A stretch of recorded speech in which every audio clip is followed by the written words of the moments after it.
जो अभी हम सेशन में लेने वाले हैं, we have already discussed a lot, so I would request everyone to please bear with me if there is a slight repetition, but हम थोड़ा सा उससे we are going to go a step further. अभी हमने बात किया था golden hour की. From golden hour now we are switching over to seconds. So now we will not wait for an hour. Every second counts. So now how do we preserve seconds? How do we conserve seconds? How each second is going to help us in saving a life? And in that I am going to be assisted by Mr. Vivek Maurya. So I request all of you to please give him a big round of applause. Vivek, please. हम इस session में we are going to do a little bit of demonstration so that everybody feels a bit more confident. Figure सबको पता है, क्या करना है सबको पता है, पर कभी कभी थोड़ा सा प्रैक्टिकल प्रॉब्लम आता है. This is what we are going to talk about. इसके अंदर हम थोड़ा सा इनकॉर्पोरेट अमेरिकन हार्ट एसोसिएशन की आई हैं. स्लाइट डिफरेंस, ज़्यादा डिफरेंस नहीं है. We are going to incorporate all that. एक और चीज़ जिसमें मैं डॉक्टर अपर्णा के साथ बहुत एग्री कर रही थी हर चीज़ के लिए except one thing was anaesthetist को कॉल करना है. एनेस्थेटिस्ट को कॉल नहीं करना है. BLS के लिए everybody, all of us should know, we will know. And I think ये मैं सिर्फ रिपीट नहीं करूंगी, मुझे सबसे एक कंफर्मेशन भी चाहिए, कंफर्मेशन चाहिए कि BLS के लिए एनेस्थेटिस्ट को कॉल करने की जरूरत नहीं है. क्या आप सब लोग एग्री करते हैं? yes. नहीं सुनाई दिया? yes. थोड़ा सुनाई दिया है? So thank you so much. By the way, अगर कुछ लोगों को नहीं पता है तो by qualification I am an anaesthesiologist. So I want that everybody by the time they feel that we need a team with anesthesiologist, basic काम आना चाहिए. और जो हम लोग अभी बात करते हैं, आज हम सिर्फ BLS की बात कर रहे हैं, but all of us are in the hospital scenario. We should all be trained in advanced cardiac life support. Each one of us should be trained in advanced cardiac life support. Each of our nursing partners should be trained in ACLS. और उसके जब आप course करेंगे then you will realize कि उसमें team leader can be an obstetrician, can be a gynecologist, can be a nurse, irrespective whether they are an anesthesiologist or not. So without wasting any further seconds, let us start the session. ये ma'am का vision था, ये हमारा vision था, ये हम सब का विजन है और होना चाहिए. एक भी preventable life should not be lost. Not even a single preventable life should be lost. Maternal mortality rate हमारा बहुत अच्छा नहीं है दिल्ली का, पर अब जब हमने ठान लिया है कि कोई प्रिवेंटेबल डेथ नहीं होगी तो नहीं होगी, ऐसा हमें सोचना है. उसके लिए शुरू के कुछ सेकंड्स हम उस केस को आज डिस्कस करेंगे जहाँ पर there is a sudden collapse for whatever reason. Sudden collapse, the victim, the person, the patient, जो भी आप उस नाम से जानना चाहें, becomes unresponsive. Now if somebody is unresponsive, then how do we go about it? So हम अभी बात करेंगे कि जब हम एडल्ट पेशेंट में, एडल्ट विक्टिम में बेसिक लाइफ सपोर्ट की बात करते हैं तो कौन से विक्टिम्स हैं जिसके लिए हम बेसिक लाइफ सपोर्ट हमें देना है. 3 उसकी बेसिक कंडीशन हम मान के चलते हैं. उन 3 कंडीशंस पे आने से पहले हमें कंफर्म करना है whether this person requires the basic life support or not. So सबसे पहले हमें immediate recognition कि this person actually requires basic life support. और वो हमें कैसे पता लगता है? We check for the responsiveness. So I request Vivek to can you please check for the responsiveness of this victim. So we face the victim और उसके दोनों शोल्डर्स पे, मैं साथ साथ बोलती जाऊंगी. ही ओनली विल, अब थोड़ा सा आगे कर लो इसको, होल्ड कर. फेस द विक्टिम, विक्टिम के सामने दोनों शोल्डर्स पे टैप करके हमको पूछना है क्या आप ठीक हैं.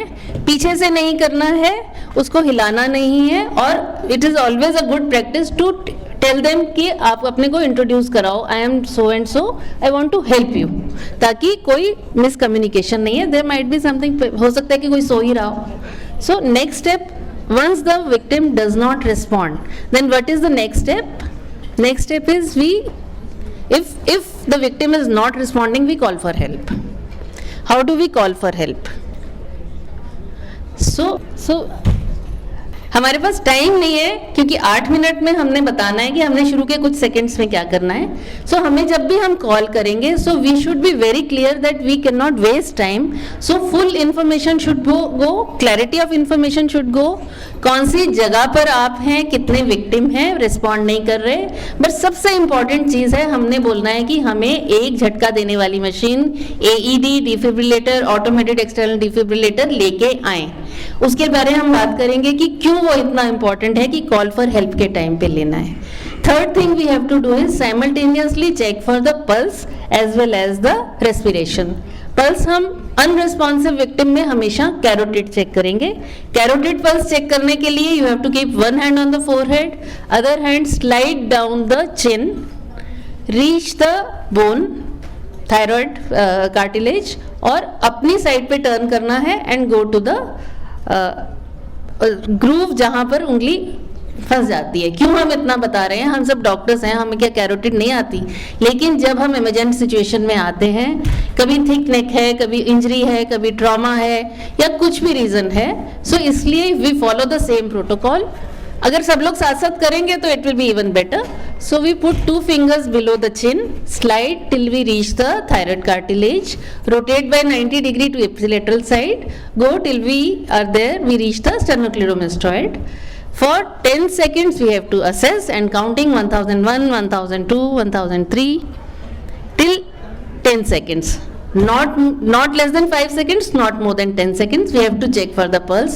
डाउट है या पल्स नहीं है, दोनों केस में हम मान के चलेंगे कि पल्स नहीं है. जिस टाइम पर हम पल्स चेक कर रहे हैं तो हमारी नज़र विक्टिम की चेस्ट वॉल पे है कि रेस्पिरेटरी मूवमेंट है कि नहीं है. एबनॉर्मल रेस्पिरेटरी मूवमेंट को हम नो रेस्पिरेशन मानेंगे. If there is no respiration and no pulse, we go to the next step. Next step would be, without wasting any second, immediately go to the second link जो हमने अभी बात किया. second link is chest compression. अभी हमने हमारे session का नाम है ABC, लेकिन अभी कॉन्सेप्ट चेंज हो गया है. we start with C. so we start with CAB, cab. Cab में घर जाते हैं हम, कैब में आते हैं, आजकल बहुत इजीली अवेलेबल है, कैब से याद भी रहेगा. CAB, we start with C. C is chest compression. Now chest compression में हमें कुछ पॉइंट याद रखने हैं. अभी तक विक्टिम हमारा कहीं पर भी था, but whenever we have to give chest compression, victim has to be on a firm flat surface. हमको विक्टिम की एक साइड पे जाना है, नील करना है. द लेटेस्ट गाइडलाइन से that the victim's chest should be at our knee level. अगर हम बेड पे है विक्टिम तो हमें या तो फुटस्टूल लेना है या बेड पे ही चढ़ जाएंगे. अगर otherwise we can bring the victim down to the floor. लेकिन अगर बेड पे है और मैट्रेस है, सो हमेशा हमें कोई फर्म फ्लैट हमें कुछ उसके चेस्ट के नीचे डालना है, so that we can do the chest compression properly. For the chest compression, heel of one hand on the sternum, lower half of sternum, link the fingers and put heel of the other hand on, interlink the fingers, and again like Dr. Aparna said, we have to give at the rate of not less than 100, not more than 120, but we have to push hard. So कम से कम 5 से 6 centimetre हमें push करना है at the rate of 100 to 120. 30 compressions के बाद next we go to the breathing. So breathing में हमने तभी दे पाएंगे अगर हमारा पैसेज खुला हुआ है. पैसेज खोलने के लिए हमें क्या करना है? एयरवे मेंटेन करना है, जिसके लिए हमारे पास 2 टेक्निक्स रहती हैं. अगर हम सर्वाइकल स्पाइन इंजरी सस्पेक्ट नहीं कर रहे हैं तो हमारी टेक्निक होती है हेड टिल्ट, जो हम एक हाथ फोरहेड पे रखेंगे जिससे हेड टिल्ट किया, और चिन लिफ्ट, दूसरे हाथ से हमने चिन को लिफ्ट किया. So this will become head tilt and chin lift. So this will open the airway. Tongue का, बेस ऑफ टंग को भी वो ऊपर ले आएगा और नेक के एंटीरियर स्ट्रक्चर्स को भी स्ट्रेच कर देगा तो उससे एयरवे पीछे से ओपन हो जाता है। अगर सर्वाइकल स्पाइन इंजरी सस्पेक्ट कर रहे हैं तो दूसरा मेथड है जिसको हम जॉ थ्रस्ट करते हैं, जिसमें दोनों हाथ से जॉ को आगे ले जाना है। अभी उसके बारे में हम बात नहीं करेंगे।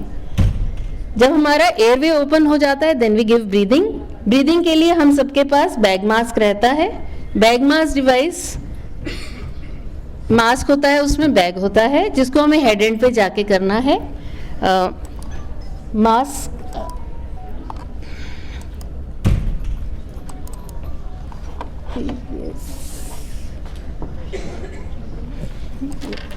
प्रीवियस करना है इसको।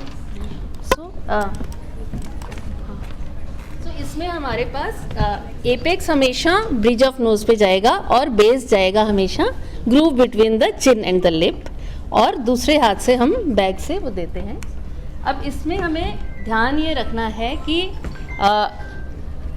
जो एक हाथ से हमें एक फर्म सी बनाना है ताकि हम बैक को फेस पे प्रेस कर पाए, और दूसरे ई से हमें जॉ को लिफ्ट करना है। सो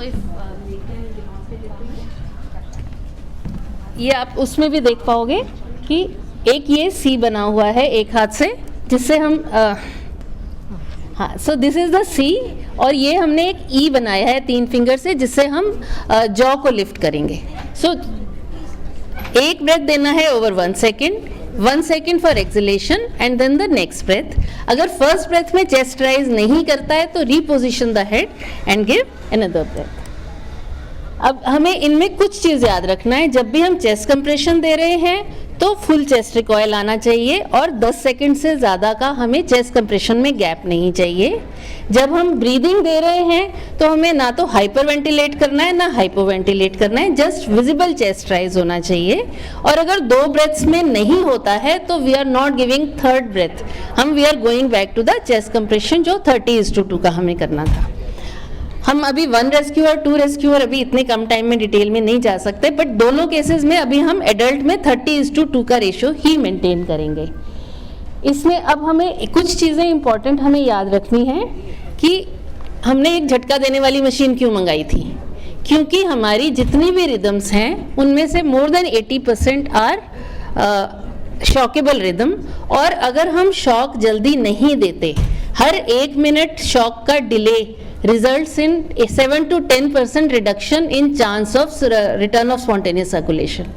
मतलब अगर आपने चेस्ट कंप्रेशन नहीं दिया और 10 मिनट आपने शॉक देना डिले किया तो 70% चांस खत्म हो जाता है। तो एक हमारे पास AED नाम की चीज़ होती है जो जितने भी हमारे मैरिड लोग हैं उन सब के लिए यूज़ करना बहुत आसान है। हमें सिर्फ उसको स्विच ऑन करना है, उसके बाद सारी बात वो बताएगा क्या करना है, जस्ट फॉलो द इंस्ट्रक्शन। इसके अंदर सब कुछ डिटेल में लिखा है। और अगर हम देखते हैं हमारे मेट्रो स्टेशंस पे, हमारे हर मॉल्स में, हर जगह ये AED होते हैं। इसके अंदर 2 पैड्स होते हैं जो हमें एक क्लेविकल के नीचे लगाना होता है, जो दूसरा एक्सिला के नीचे लगाना होता है, और उसके बाद स्विच ऑन करेंगे। जब हम स्विच ऑन करते हैं तो वो रिदम को एनालाइज करता है, और जब रिदम को एनालाइज करता है तो उस समय हमें विक्टिम को टच नहीं करना है ताकि गलत वो नहीं आ जाए उसका असेसमेंट एनालिसिस। अगर शॉक एडवाइज है तो वो AED बताएगा शॉक देना है, अगर शॉक एडवाइज नहीं है तो वो बताएगा कि कंटिन्यू CPR। तो अगर हमें शॉक देना, उसके बाद हमें जो पैड हमने लगाए हैं ये लगे रहेंगे। AED आपको बताता रहेगा कि अब आप 2 मिनट CPR करिए, हर 2 मिनट के बाद वो असेस करके आपको बताएगा कि शॉक देना है कि नहीं देना है।